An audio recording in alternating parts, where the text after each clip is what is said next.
দেশের সবচেয়ে ভালো বিশ্ববিদ্যালয়, নাম মহানগর বিশ্ববিদ্যালয়। রাতের বেলায় ছাত্ররা গেটের পাশে বসে আড্ডা দিচ্ছিল। সেই সময় একজন যুবক, বয়স 25-এর কাছাকাছি হবে, এলোমেলো কাপড় পরে ভীষণ ক্লান্ত হয়ে হলে এসে দাঁড়ায়। তার চোখে কোনো দিশা নেই, শরীর মলিন এবং সে ক্ষুধায় কাঁপছে। সে মানসিকভাবে অসুস্থ, কিন্তু তার চোখে রয়েছে বেঁচে থাকার আকুতি। ঠিক তখনই একজন ছাত্র বলে উঠল, এ ভাই, তুমি এখানে কি করছো? ক্ষুধা পেয়েছে? তখন যুবকটি মৃদু কণ্ঠে বলল, ভাত খাইতে আইছি, অনেকদিন কিছু খাই নাই। তখন আরেকজন ছাত্র বলে উঠল, এসো, কিছু ভাত দিচ্ছি। তারপর যুবকটিকে নিয়ে যাওয়া হলো তাদের হলের ক্যান্টিনে।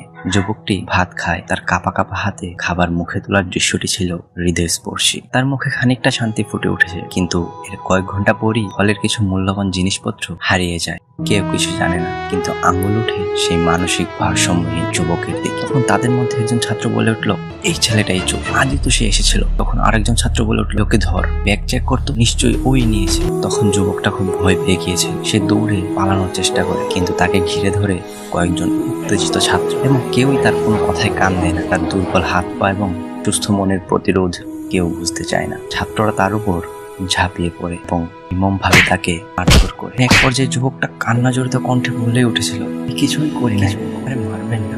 তার এই করুণার্তি আকাশে হারিয়ে যায়। মুহূর্তের মধ্যেই সব শেষ হয়ে যায়।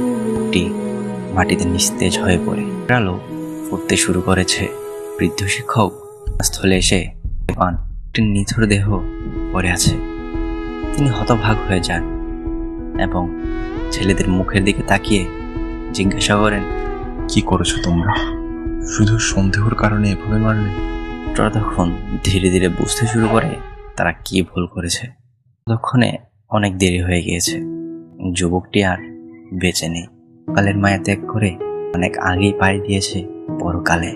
তো সে গিয়ে শান্তিতে ভাত খেতে পারবে, আর এখানে মার খেতে হবে না, কারো কাছে এই টাকার জন্য হাত পাতবে না।